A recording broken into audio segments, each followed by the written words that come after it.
और चलिए lunch time की शुरुआत करते हैं। देखिए, पूरे देश को जिस गुड न्यूज का इंतजार है वो अब कुछ ही पल की दूरी पर है। उत्तरकाशी की टनल में फंसे मजदूर अब कुछ ही वक्त में बाहर आ सकते हैं। रेस्क्यू ऑपरेशन अपने अंतिम चरण में पहुंच गया है। वक्त के साथ साथ मौके पर हलचल भी लगातार बढ़ती जा रही है। ड्रिलिंग में रात के वक्त थोड़ी सी दिक्कत आई थी। खुदाई के रास्ते में आने वाले सरिये की वजह से मशीन की ड्रिलिंग मशीन की रफ्तार थोड़ी धीमी पड़ गई थी। रेस्क्यू ऑपरेशन अब अपने अंतिम चरण में पहुंच गया है। इसी के मद्देनजर एम्बुलेंस भी तैयार रखी गई है। एनडीआरएफ की टीमें मौके पर मौजूद है। रेस्क्यू ऑपरेशन के लिए एनडीआरएफ अतिरिक्त स्ट्रेचर तैयार कर रही है, जिसमें बेरिंग और पहिए लगाए जा रहे हैं ताकि मजदूरों को लंबी पाइप में क्रॉल न करना पड़े, बल्कि उन्हें पहिए के जरिए ही स्ट्रेचर से खींचकर बाहर सुरक्षित निकाला जाए। आपके सामने 6 तस्वीरें जो बता रही हैं कि रेस्क्यू ऑपरेशन अपनी कामयाबी से बस अब चंद कदम की दूरी पर ही बचा है। तो देखिए, रेस्क्यू अभियान लगातार जारी है और ये 6 तस्वीरें इस बात की तस्दीक करती हुई कि किस तरह से यहां पर 24/7 रेस्क्यू ऑपरेशन चलाया जा रहा है। तमाम टीमों को मौके पर मुस्तैद किया गया है।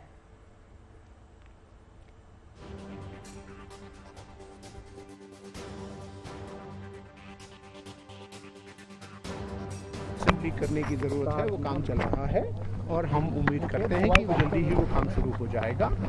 और रात में 45 मीटर के मुंह पर एक गर्डर आ गया था लेटिस का, उसको हमने सक्सेसफुली रात 6 घंटे काट करके रिमूव कर दिया है। अब हमें लगता है कि बाधाएं जो भी आनी थी उनको हम पार कर चुके हैं। यह हमारी उम्मीद है और यह हमारी आशा भी है, यह हमारा विश्वास भी है। तो उत्तरकाशी से हमारे साथ जुड़ गए हैं हमारे संवाददाता अंकित शर्मा। अंकित, आपसे जानना चाहेंगे कि कहा जा रहा है कि कुछ ही देर में गुड न्यूज आ सकती है। कुछ 6 से 7 मीटर की जो दूरी है अब मजदूरों तक पहुंचने की वो ही बची है। अब बताइए क्या अपडेट है लेटेस्ट?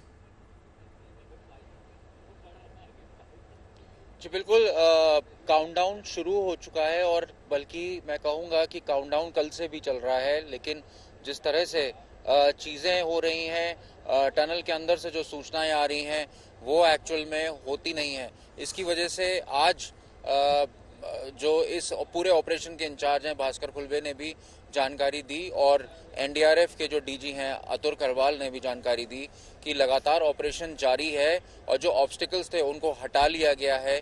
फिलहाल जो है अलाइनमेंट का काम चल रहा है और उम्मीद की जा रही है कि जल्दी organ drilling machine drilling start करेगी और ड्रिलिंग जैसे ही शुरू होती है तो उम्मीद की जा रही है कि कुछ घंटों में रिजल्ट्स देखने को मिलेंगे।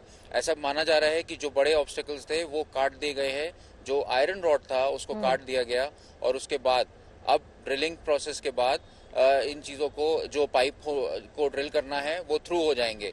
तो उम्मीद की जा रही है कि ऑपरेशन में तेजी आने के बाद अब जल्दी नतीजे मिलेंगे। लेकिन ये कहना मुश्किल होगा कि कितनी देर में मिलेंगे, क्योंकि खुद अथॉरिटीज भी अभी ये नहीं कह पा रही हैं कि कितनी देर में जो पाइप्स हैं वो पार हो जाएंगे और जो फंसे हुए मजदूर हैं वो बाहर आ जाएंगे।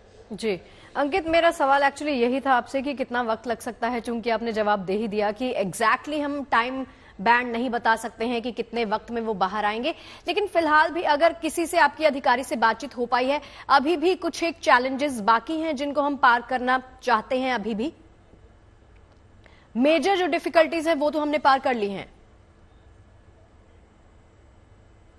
जी देखिए, अभी भी एनालिसिस लगाना मुश्किल है क्योंकि जो ऑब्स्टिकल्स आ रहे हैं तभी पता चल रहे हैं जब वो पाइप से टकराते हैं या फिर ड्रिलिंग मशीन से टकराते हैं, क्योंकि जो स्फेरिकल शाफ्ट्स होते हैं वो टकरा जाते हैं और उनको नुकसान भी पहुंचता है। और ऑगर ड्रिलिंग मशीन अगर ज़्यादा फोर्स का इस्तेमाल करे तो वाइब्रेशन की वजह से उसको नुकसान भी पहुंचता है।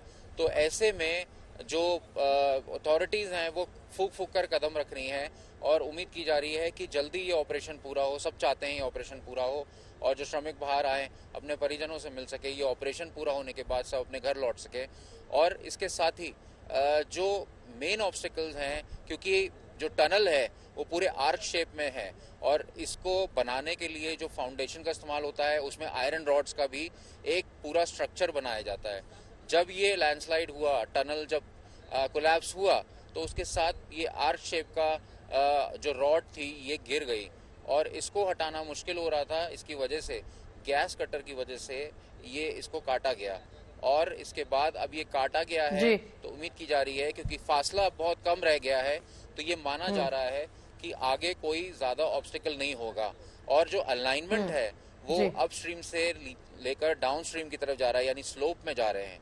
तो ऐसा माना जा रहा है कि आगे कोई बड़ा ऑब्स्टिकल नहीं होगा और इसको जल्दी थ्रू पा लिया जाएगा। लेकिन अभी ड्रिलिंग स्टार्ट नहीं हुई है, अलाइनमेंट का काम जारी है, तो कहना मुश्किल है कि कितनी देर में ये पूरा कार्य पूरा हो सकेगा। जी अंकित, बहुत बहुत शुक्रिया आपका हमारे साथ जुड़ने के लिए। आपके पास फिर से लौटेंगे और अपडेट लेंगे। फिलहाल आपको बताते हैं, सुबह उत्तरकाशी में रेस्क्यू ऑपरेशन को रफ्तार देने के लिए एक्सपर्ट्स की एक टीम को दिल्ली से बुलाया गया। मौके पर पहुंचकर इस टीम ने हालात का जायजा लिया। ये रेस्क्यू ऑपरेशन बेहद मुश्किल है, लिहाजा एक्सपर्ट्स की टीम सारी बारीकियों को ध्यान में रखते हुए कई कदम उठा रही है। फिलहाल जो ताज़ा अपडेट है उसके मुताबिक 6 से 7 मीटर की दूरी है और इस सुरंग में ड्रिलिंग करते हुए मजदूरों तक पहुंचा जा सकेगा। लेकिन बताया जा रहा है कि रात को एक हिच था, रात को सरिये के बीच में आने की वजह से मशीन को रोकना पड़ा, ड्रिलिंग को रोकना पड़ा। लेकिन अब वो मशीन दुरुस्त कर ली गई है और अब मजदूरों तक पहुंचा जा सकता है।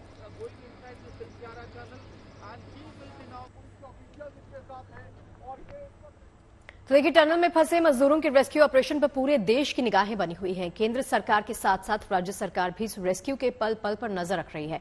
आज सुबह केंद्रीय मंत्री वीके सिंह और उत्तराखंड के सीएम पुष्कर सिंह धामी उत्तरकाशी टनल के पास पहुंचे। सीएम धामी ने भरोसा जताया है कि मजदूरों को जल्द से जल्द बाहर सुरक्षित निकाल लिया जाएगा। ये उसी वक्त की तस्वीरें आप देख रहे हैं जिस वक्त सीएम धामी यहां पर पहुंचे। उन्होंने हालात का जायजा लिया है, अधिकारियों के साथ मुलाकात की है और साथ ही साथ आश्वासन बंधाते हुए कि मजदूरों को सुरक्षित बाहर निकाल लिया जाएगा। रेस्क्यू अब अंतिम चरण में है, कुछ बाधाएं आ रही हैं। हम भगवान से प्रार्थना करते हैं कि जल्दी से जल्दी वो पूरा हो और जल्दी से जल्दी हमारे सभी श्रमिक भाई सकुशल बाहर आए। यहाँ पर उनके बाहर निकलने के लिए सारे इंतजाम किए गए हैं। एम्बुलेंस तैयार है, अस्पताल भी पूरी तरह से उनके इलाज के लिए और जो भी चेकअप वगैरह होने हैं वो सब हम लोग कर रहे हैं। उनके परिजनों से भी लगातार हमारे प्रशासन के लोग, स्थानीय लोग, सभी लोग उनका मनोबल बढ़ा रहे हैं और हमारा प्रयास है और सारे विशेषज्ञ इसमें लगे हुए हैं, पूरे मनोयोग से काम कर रहे हैं, पूरी मेहनत से कर रहे हैं। रात दिन रेस्क्यू चल रहा है। माननीय प्रधानमंत्री जी प्रत्येक दिन इसका अपडेट लेते हैं, पूरी जानकारी लेते हैं और लगातार चिंता करते हैं कि जल्दी से जल्दी होगी कि सभी लोग सकुशल बाहर आए। और चलिए हमारे सहयोगी के पास चलते हैं, अंकित मौजूद हैं हमारे साथ। अंकित, ये सीएम की हम जो बाइट सुन रहे हैं, इससे भरोसा जो है वो और भी बढ़ जाता है इस बात का कि सुरक्षित मजदूरों को बाहर निकाल लिया जाएगा। जाहिर सी बात है कि अधिकारियों के साथ उन्होंने बातचीत की है। परिवार वाले वहां पर मौजूद हैं या परिवार वालों से आपकी कुछ बातचीत हो पाई है? क्योंकि जाहिर सी बात है कि एक मेंटल ट्रॉमा तो होगा, स्ट्रेस थोड़ा सा कम जरूर हुआ है, लेकिन स्टिल एक उम्मीद की वो जल्द से जल्द बाहर आ जाएंगे। जी बिल्कुल, हमने जब परिवार वालों से बातचीत की थी तो उनका यही कहना था कि हमें इस बात का तो तसल्ली है कि कम से कम उनके चेहरे हम देख पा रहे हैं, उनको खाना ठीक से मिल पा रहा है और टनल में काफ़ी स्पेस है, कोई समस्या नहीं है। लेकिन बड़ी बात यह है कि उनका बाहर आना बहुत ज़रूरी है। करीब 12 दिन बीत चुके हैं और रेस्क्यू ऑपरेशंस जो है एक एक दिन करके बढ़ता जा रहा है। वो इस वजह से कि ऑब्स्टिकल्स जो हैं वो हमें पता नहीं है कि डेब्रीज में किस तरह के रुकावटें हैं, रॉक फॉर्मेशन है या फिर मेटल है। लेकिन परिजनों के जो मन में इस समय व्यथा है कि आखिर क्या चीज़ है जो इस ऑपरेशन को रोक रही है। टेक्निकलिटीज़ में अगर हम जाएंगे तो बहुत सारी चीज़ें हैं जो इस ऑपरेशन को डिटेल करती हैं, लेकिन एक आम आदमी या एक आम इंसान को इन चीज़ों के बारे में ज़्यादा डिटेल्स नहीं पता होती हैं। तो इस वजह से वो सोचता है कि आखिर क्या हो रहा है ऐसा कि हम अपने परिजनों तक, जो हमारे परिवार के मेंबर्स हैं, वो उन तक हम नहीं पहुंच पा रहे हैं और क्या कारण है कि ऑपरेशन इतना डिले हो रहा है। और इसी वजह से अब लगातार जिस तरह से मूवमेंट्स बढ़ रहे हैं, या कल भी जब मूवमेंट्स बढ़े थे तो परिवार वालों को एक तसल्ली हुई थी कि क्या ये ऑपरेशन आज खत्म हो जाएगा या फिर इसमें और डिले होगा। लेकिन रात होते होते ये फिर एक दिन के लिए टल गया। अब जिस तरीके की सूचनाएं आ रही हैं तो उसमें ये बताया जा रहा है कि आज रात तक अटेम्प्ट किया जाएगा कि शाम तक या रात तक इस ऑपरेशन को पूरा कर लिया जाएगा। तो कहीं ना कहीं फिर से एक बार परिवारजनों ने हिम्मत जुटाई है कि आज अगर शाम तक हो जाता है तो फिर वो घड़ी आ जाएगी जब अपनों से मिल सकेंगे। जी अंकित, लौटते हैं आपके पास। फिलहाल आपको बता दें 12 दिनों से 41 मजदूर उत्तरकाशी की टनल में फंसे हुए हैं। तो देर रात ड्रिलिंग के दौरान मशीन के सामने लोहे की सलाखें आ गई थी। इन मोटी सलाखों ने रास्ता रोका और इनकी वजह से ऑगर मशीन को कुछ नुकसान भी पहुंचा। ऑगर मशीन की ब्लेड्स को इन सलाखों की वजह से नुकसान पहुंचा है। रेस्क्यू को आगे बढ़ाने के लिए स्पेशल कटर की मदद से इन सलाखों को काट दिया गया है। इसके बाद ऑगर मशीन खराब हुई और उस बिट को भी ठीक कर लिया गया। ऑगर मशीन के बिट को ठीक करने के लिए हेलीकॉप्टर से मशीन लाई गई है। अच्छी बात यह है कि ऑगर मशीन को अब ठीक कर लिया गया है और हमारे संवाददाता आशुतोष बता रहे हैं कि ऑगर मशीन को लोहे के सरिये से कैसे नुकसान पहुंचा था। जब सुरंग बनती है तो आपको उसको लोहे की चादरों से सपोर्ट देना होता है, उसे आर्च कहते हैं। उसके ऊपर क्या लगता है, ये जो आप देख रहे हैं लोहे की छड़ी 30 मिलीमीटर की है। इससे भी मोटी छड़ें होती हैं। इनका जाल होता है। क्यों? क्योंकि पूरे पहाड़ के मलबे को उस सुरंग के ऊपर रोकना होता है। जब आप उसे रोकते हैं तो इस तरह के सरिया लगते हैं, फिर इसमें सीमेंट कंक्रीट किया जाता है ताकि वो सपोर्ट करे, आर्च लगा करके सपोर्ट किया जाता है। जब पूरा पहाड़ गिरा तो ये जो सरिया का जाल था ये भी पूरा मलबे के नीचे आ गया और जब ड्रिल मशीन जा रही है तो दरअसल वो इससे टकराई और इससे टकराने के बाद वो काम नहीं कर पाई। तब क्या हुआ, 12:45 बजे रात को एनडीआरएफ की टीम जो है गैस कटर और ब्लेड, उसको एब्रेसिव ब्लेड कहते हैं, ये सब लेकर के अंदर गए थे। 4 घंटे की मशक्कत के बाद उस ब्लेड को काटा गया। 12 मीटर का सफर जो बाकी है, लेकिन काटने के बाद चूंकि जो उसका आखिरी छोर है, क्योंकि जो ब्लेड चलती है रोटेशन में ऑगर ब्लेड की, उसके लिए पूरी क्लीनिंग चाहिए। जब वो पूरा क्लीन करने के लिए दरअसल उसके जो दांत हैं, बिट जिसे कहा जाता है, उसमें मामूली खराबी थी तो एक्सपर्ट की टीम उसे ठीक कर रही है। एक बार वो दुरुस्त हो गया, फिर जब घूमेगी टरबाइन यानी जो ऑगर ब्लेड रोटेशन करेगा, मलबा निकालते जाएगा। इसलिए कहा जा रहा है कि तब 2 घंटे से ज्यादा का समय नहीं लगेगा। और चलिए अंकित का ही रुख कर लेते हैं। अंकित, मुझे ये बताइए कि फिलहाल स्टैंड बाय पर कौन कौन सी टीम्स वहां पर मौजूद हैं, क्योंकि जैसे ही ये मजदूर बाहर निकाले जाएंगे टनल से तो उनकी सहायता करने के लिए, उनकी मदद करने के लिए कौन कौन मौजूद है वहां पर मौके पर?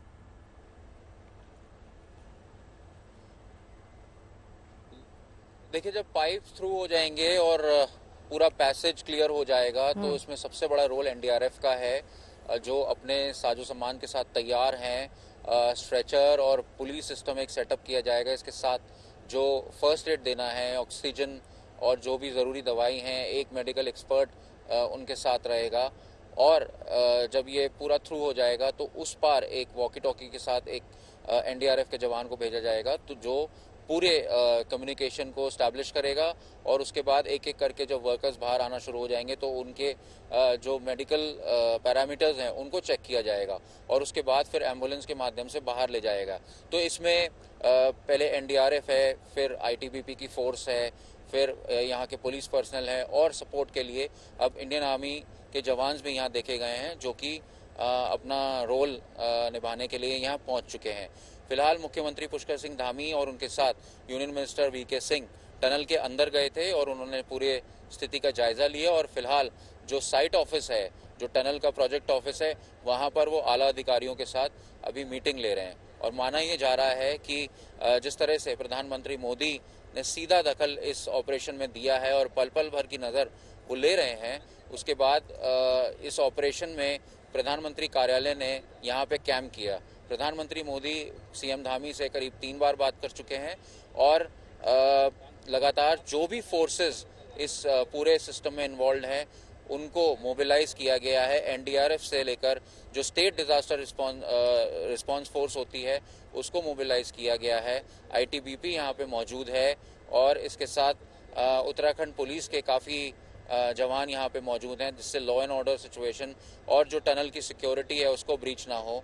तो 3 लेयर की सिक्योरिटी यहाँ पे रखी गई है और जब श्रमिक बाहर निकलते हैं तो एनडीआरएफ सबसे मुख्य रोल यहाँ प्ले करेगी और उनके साथ जो मेडिकल टीम है चिन्याली सौंड, जो कि यहाँ से 40 किलोमीटर दूर है और वहाँ पर प्राइमरी हेल्थ केयर सेंटर है, वहाँ पर करीब 41 बेड्स के आसपास तैयार किए गए हैं और डॉक्टर्स का एक पैनल तैयार किया गया है। यहाँ मेरे पीछे देखा जा सकता है कि एक मेकशिफ्ट हॉस्पिटल भी उस क्षेत्र में तैयार किया गया है और ऊपर देखा जा सकता है कि एनडीआरएफ के जवान जो हैं, अभी यहाँ पे ब्रीफिंग की गई थी और उसके बाद अभी फिलहाल जो तैयारियां हैं उनका जायजा लिया जा रहा है। यहाँ पे कुछ एनडीआरएफ जवान मौजूद हैं, बाकी कैंप के अंदर हैं और बहुत से एनडीआरएफ के जवान इस समय टनल में मौजूद हैं और उस जो कैंप है एनडीआरएफ का उसके ठीक नीचे यहाँ मेडिकल मेकशिफ्ट हॉस्पिटल बनाया है जो कि 25 बेड का मेकशिफ्ट हॉस्पिटल है। उसमें कई सारे ज़रूरत की चीज़ें मौजूद हैं, ऑक्सीजन सिलेंडर्स मौजूद हैं और डॉक्टर्स की एक टीम मौजूद है। तो पहले ये माना जा रहा है कि अगर किसी को इमरजेंसी होगी तो पहले उसमें ले जाया जाएगा और जो फर्स्ट मेडिकेशन है उसके बाद फर्दर ट्रीटमेंट के लिए आगे या तो चिन्यालीसौंड या फिर एम्स ऋषिकेश ले जाया जा सकता है। जी चलिए, तमाम तरह की यहाँ पर सपोर्ट और सिस्टम मौजूद है, लेकिन ये देखना होगा कि जैसे ही वो जब बाहर आते हैं जो पहली तस्वीरें आएंगी वो काफी भावुक होंगी और उससे काफी उम्मीदें बढ़ रही हैं कि वो जो पहली तस्वीरें आएंगी वो किस तरह की होंगी, उसका अंदाजा लगाया जा रहा है। लोग अभी से बेचैन हैं अपनों से मिलने के लिए। एग्जैक्टली। चलिए अंकित, बहुत बहुत शुक्रिया इस पूरी डिटेल्ड इन्फॉर्मेशन के लिए आपका। और चलिए अब खबर मुंबई से सामने आई है। एक डॉक्टर ने सेवा के जज्बे से नई मिसाल कायम की है। खुद हादसे का शिकार होने के बावजूद उन्होंने ऑर्गन ट्रांसप्लांट के जिस मिशन का जिम्मा उठाया था उसे पूरा किया, जिसने एक युवक की जिंदगी को बचा लिया है।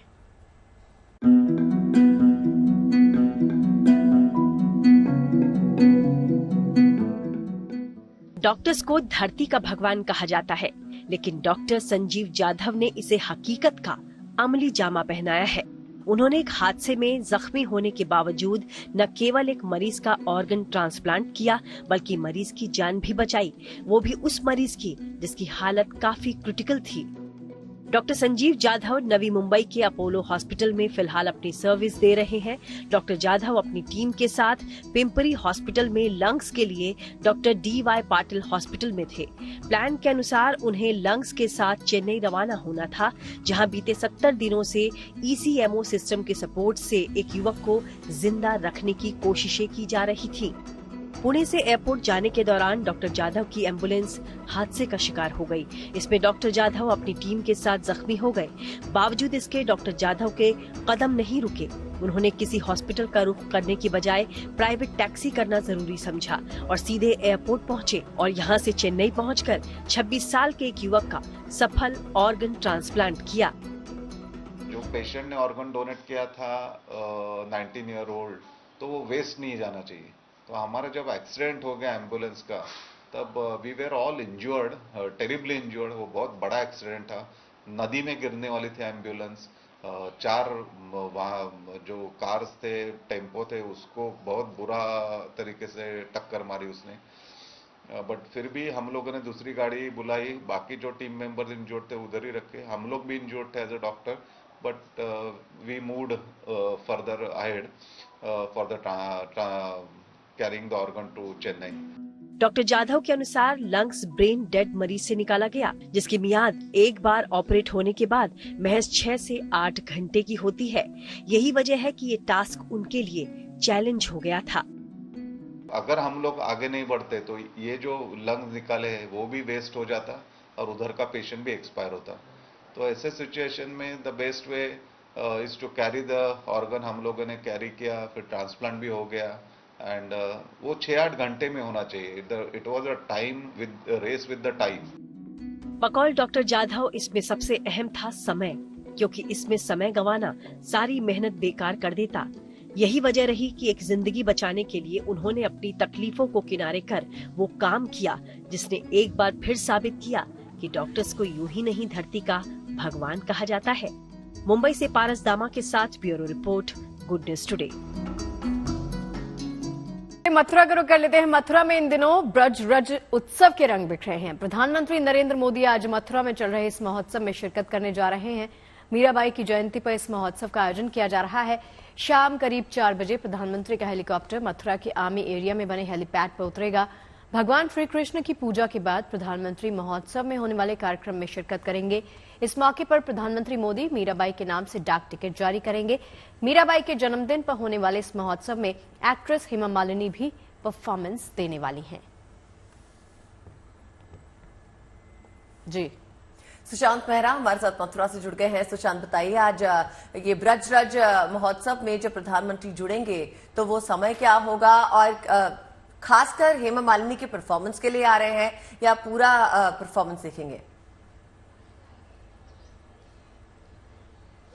देखिए, मैं आपको बता दूं, जो हमारे दर्शक यहाँ पर जुड़े हुए हैं गुड न्यूज टुडे के साथ, क्योंकि पहली बार होगा लोकतंत्र में जब कोई प्रधानमंत्री जो है वो भगवान श्री कृष्ण की नगरी जन्मभूमि के अंदर, भगवान श्री कृष्ण की जन्मभूमि के अंदर जाकर के पूजा अर्चना जो है वो करेंगे, दर्शन करेंगे। और ऐसे में जो जन्मभूमि है उसको बहुत ही सुंदर और बहुत ही दुल्हन की तरह से अगर कहा जाए तो सजाया गया है। ये कृष्ण जन्मभूमि की तस्वीरें हैं जहाँ पर आप देख सकते हैं कि लाइटिंग के जरिए, फूलों के जरिए इस जन्मभूमि को सजाया गया है। आज देव उठनी एकादशी है, बहुत ही शुभ दिन जो है वो माना जाता है और आज से देवों का उठना जो है वो माना जाता है और तमाम शादियों का सीजन शुरू होता है। और ऐसे में प्रधानमंत्री का यहाँ पर आना, पूजा अर्चना करना और उसके बाद मीराबाई का जो 525वीं जयंती है उस मौके पर एक कार्यक्रम में शामिल होंगे जहां पर मुख्यमंत्री योगी आदित्यनाथ शामिल होंगे। साथ ही साथ जो फिल्म एक्ट्रेस है हेमा मालिनी, वो भी यहाँ पर मीराबाई के जो गीत हैं उनके नृत्य पर जो है वो परफॉर्मेंस भी जो है वो देंगी। साथ ही साथ प्रधानमंत्री जो है वो एक डाक टिकट भी जो है वो जारी करेंगे। खास तौर पर पूरी मथुरा नगरी को बहुत ही सुंदर तरीके से सजाया गया। इसके अलावा सुरक्षा के कड़े इंतजाम जो है वो इस वक्त अगर आप देखेंगे तो भारी पुलिस बल जो है वो यहाँ पर तैनात किया गया है। चप्पे चप्पे पर पूरी मथुरा नगरी में भारी पुलिस बल, एसपीजी और तमाम पैरामिलिट्री फोर्सेस को तैनात किया गया है। यानी अगर कहा जाए तो इस श्री कृष्ण जन्मभूमि का एक अपना ही महत्व है, क्योंकि अयोध्या और काशी और उसके बाद अगर कहा जाए तो पहली बार होगा कि जब प्रधानमंत्री जो है वो इस कृष्ण नगरी के अंदर जो है वो कदम रखेंगे बतौर प्रधानमंत्री के तौर पर और यहाँ पर पूजा अर्चना जो है वो की जाएगी। लगभग 1 से 1.5 घंटे के आसपास यहाँ पर पूजा करेंगे। उसके बाद यहाँ पर से निकल कर के जो कार्यक्रम है रेलवे ग्राउंड के अंदर, वहाँ पर वो शिरकत करेंगे। लेकिन 4 घंटे के आसपास का ये पूरा कार्यक्रम रहने वाला है और प्रधानमंत्री पहली बार इस तरीके से जन्मभूमि पहुंचेंगे। ऐसे में अद्भुत नज़ारा और लोगों में काफ़ी ज़्यादा एक्साइटमेंट जो है वो देखने को मिल रही है, जो कि लोग काफ़ी खुश हैं कि किस तरीके से प्रधानमंत्री जो है वो पहली बार यहाँ पर शिरकत जो है वो करेंगे।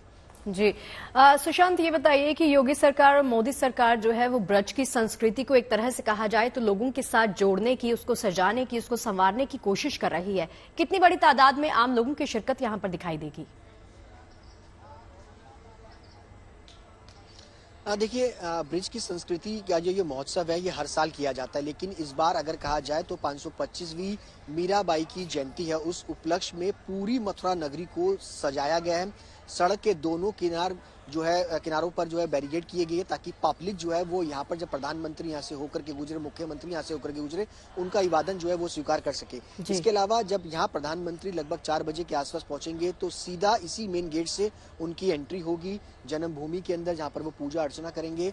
हालांकि उस वक्त यहाँ पर लोगों की आवाजाही जो है वो बंद कर दी जाएगी क्योंकि प्रधानमंत्री का प्रोटोकॉल है, लेकिन उनके स्वागत के लिए सड़कों के किनारे और आसपास जहाँ पर ये कार्यक्रम रेलवे ग्राउंड में होना है वहाँ पर बड़ी संख्या में लोग जो है वो मौजूद रहेंगे। और हो सकता है कि प्रधानमंत्री जो है वृंदावन मथुरा कॉरिडोर को लेकर भी कई सारे अनाउंसमेंट जो है वो कर सकते हैं। तो ऐसे में ये पूरा कार्यक्रम बहुत ही भव्य जो है वो होने जा रहा है और लोगों को खासी उम्मीद है इस कार्यक्रम को लेकर के। अदिति जी, नीरज, एक बात और, प्रधानमंत्री मोदी जो है मीराबाई के नाम से आज डाक टिकट भी जारी करने वाले हैं, उसके बारे में जानकारी दीजिए। देखिए, मैं आपको बता दूं कि मीराबाई की आज 125वीं जयंती और उस मौके पर वो डाक टिकट भी जो है वो देंगे। लेकिन मैं आपको बता दूं 25 तारीख को राजस्थान के अंदर वोटिंग होनी है। मीराबाई जो है वो राजस्थान के राजघराने से बिलोंग करती हैं। ऐसे में मथुरा की नगरी से राजस्थान के वोट बैंक को भी कहीं ना कहीं साधने की कोशिश जो है वो इस बार जो है वो प्रधानमंत्री यहाँ पर मथुरा से करते हुए नजर आएंगे। सुशांत, मुझे ये बताइए कि चूंकि देखिए प्रधानमंत्री का जहां भी दौरा होता है तो यहां पर भी कहा जा रहा है कि प्रधानमंत्री के दौरे के मद्देनजर फुल प्रूफ प्लान तैयार किया गया है। उनकी सुरक्षा में किसी भी तरह की कोई चूक ना हो, तो इसके मद्देनजर कौन कौन सी टीम्स की तैनाती होगी? देखिए, प्रधानमंत्री का जब ये कोई भी कार्यक्रम होता है, खास तौर पर अगर उत्तर प्रदेश की अगर बात की जाए तो कई लेयर की सिक्योरिटी व्यवस्था जो है वो देखने को मिलेगी। मैं अपने कैमरा पर्सन राजा से कहूंगा कि वो तस्वीरें दिखाएं कि आप शुरुआती घेरे में अगर देखेंगे मंदिर परिसर के अंदर इस वक्त इस पूरे इलाके में जो उत्तर प्रदेश की पुलिस है वो तैनात की गई है। साथ ही साथ सीआरपीएफ, एसपीजी के कमांडर जो है वो यहाँ पर तैनात किए जाएंगे ताकि यहाँ पर किसी की भी आवाजाही जो है वो हो ना सके, परिंदा भी जो है वो पर ना मार सके। कई लेयर की सुरक्षा व्यवस्था जो है वो पूरे इस प्रांगण में जो है वो की गई है। इसके इसके अलावा मंदिर परिसर के बाहर आसपास और तमाम जो ऊंची बिल्डिंग हैं वहां पर स्नाइपर जो है वो तैनात किए गए हैं ताकि कोई भी परिंदा जो है वो पर न मर सके। आम आदमी को यहाँ पर आने की इजाजत जो है वो फिलहाल जो है वो नहीं दी गई है। चप्पे चप्पे पर बड़ी बड़ी बिल्डिंगों पर अगर आप देखेंगे तो पुलिस के जवान जो है वो आपको यहाँ पर तैनात नजर आएंगे। यानी जब प्रधानमंत्री जब यहाँ पर पहुंचेंगे तो सुरक्षा का एक बड़ा घेरा जो है वो उनको यहाँ पर कवर करता हुआ नजर आएगा, क्योंकि प्रधानमंत्री के आसपास एसपीजी का घेरा होता है। फिलहाल अभी एसपीजी यहाँ पर पहुंच चुकी है और पूरा मुआयना एक एक चप्पे चप्पे का एक एक पॉइंट्स का जहां जहां प्रधानमंत्री पहुंचेंगे, कौन पूजा अर्चना कराएगा, किस तरीके से की जाएगी, उस सब की निगाहें जो एसपीजी के साथ रहेगी। सुशांत, वैसे तो ब्रजराज महोत्सव जो है बेहद ही खास है, इसकी भव्य तैयारियां की जाती हैं, लेकिन क्योंकि प्रधानमंत्री इसमें शिरकत करने वाले हैं तो तैयारियां जबरदस्त होंगी। हमें जरा दिखाइए कि सजावट किस तरह से की गई है।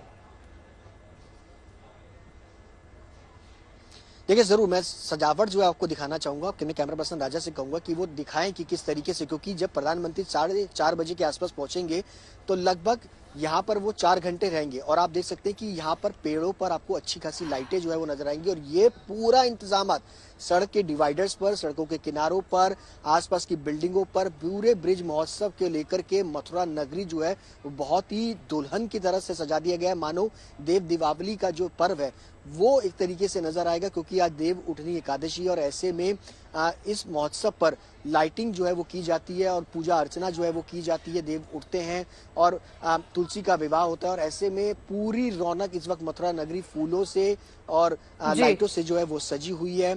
इसके अलावा अगर बात की जाए तो सड़कों पर साफ सफाई की पूरी व्यवस्था पूरी। जी चलिए सुशांत, बहुत बहुत शुक्रिया इस पूरी डिटेल्ड इन्फॉर्मेशन के लिए आपका। और प्रधानमंत्री का ये दौरा बेहद खास होने वाला है, जैसे आपने जानकारी दी। इसके मद्देनजर तमाम इंतजाम भी कर लिए गए हैं। प्रगति मैदान में इन दिनों चल रहे ट्रेड फेयर में एक पवेलियन मिनिस्ट्री ऑफ माइनिंग का भी है। इस पवेलियन में लोगों को माइनिंग के कुछ रोचक पहलुओं से रूबरू होने का मौका मिल रहा है। धरती के अंदर मौजूद तमाम बेशकीमती खनिजों के बारे में यहाँ जानकारी दी गई है। कैसा है ये पवेलियन और क्या खास है यहाँ, बता रही हैं हमारी संवाददाता नीतू झा। को लेकर आए हैं माइनिंग के पवेलियन में, क्या कुछ खास है यहाँ पर आपको ये भी दिखाएंगे। पहले आपको अंदर लेकर चलते हैं और यहाँ शुरुआत होती है खनिज पदार्थों से ही। इस जैसे ही पवेलियन में आपकी एंट्री होगी तो यहाँ आपको तमाम वो खनिज पदार्थ नजर आएगा जो धरती के नीचे से निकाला जाता है, जिसका महत्व काफी ज्यादा है। इस वक्त मेरे साथ मौजूद है मिनिस्ट्री ऑफ माइंस के डायरेक्टर सौरजीत विश्वास। सर बहुत बहुत स्वागत है आपका। अब हम मिनिस्ट्री ऑफ माइंस के पवेलियन में आ गए तो हम चाहते हैं कि आप हमें एक बार पूरा पवेलियन दिखाएं। देखिए हमारे पवेलियन ये पहली बार ministry of mines India international trade fair में आई है। क्योंकि इसका एक उद्देश्य है। उद्देश्य ऐसा है कि सारे जानते हैं कि माइनिंग एक चैनल है, बट माइनिंग के साथ साथ डिटेल्स बहुत लोगों को पता नहीं है। Various kind of minerals, metals जो हमारे हर दिन हर यूज के आते हैं, तो उसको हम टेकन फॉर ग्रांटेड कर लेते हैं कि ये तो मिलता ही रहता है, बट दीज आर लिमिटेड। तो इसके लिए हम कनेक्टिंग बियॉन्ड माइनिंग करके थीम लिए हैं कि माइनिंग के बारे में जनता के साथ हमें जोड़ना है। यहाँ बैठकर अगर कोई ये ग्लासेस लगाता है और एक्सपीरियंस करता है, जैसे ये छोटा बच्चा भी कर रहा है, तो वो ये एक्सपीरियंस कर पाएगा कि वो वाकई में टनल में है और वो माइनिंग है। एब्सोल्युटली। बिसाइड्स एक गेम है माइन केव डिगर्स। तो केव डिगर्स गेम जो ये बच्चे खेल रहे हैं, इससे पता लगेगा कि आप खुद ही डिग कर रहे हो through the machinery. And there is this VR also, जिसमें टनल बोरिंग है। टनल बोरिंग में आप कैसे कैसे ले जाओगे, छत से बचा के चलना है, देन कॉर्नर्स कैसे टर्न करोगे, that gives you a real feeling कि यू आर द माइनर और आप उस मशीनरी को ले करके अंदर माइनिंग में जा रहे हो और you are extracting the material और ला करके लोडर में आप लोड कर रहे हो। शोकेस पे देखिए कि these are the unique offerings from mother earth. और सिर्फ इंडिया के नहीं है, ये सारे विश्व भर से चुन करके यहाँ पे डिस्प्ले किया गया है, so that people become aware कि किस क्वालिटी के पदार्थ और फॉसिल्स हम यूज करते हैं।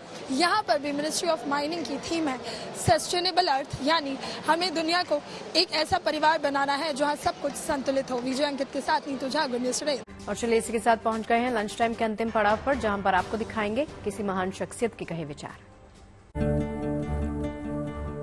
महात्मा गांधी ने कहा है कि लोग चाहे मुट्ठी भर हों लेकिन संकल्पवान हों, अपने लक्ष्य में दृढ़ आस्था हो तो वो इतिहास को भी बदल सकते हैं।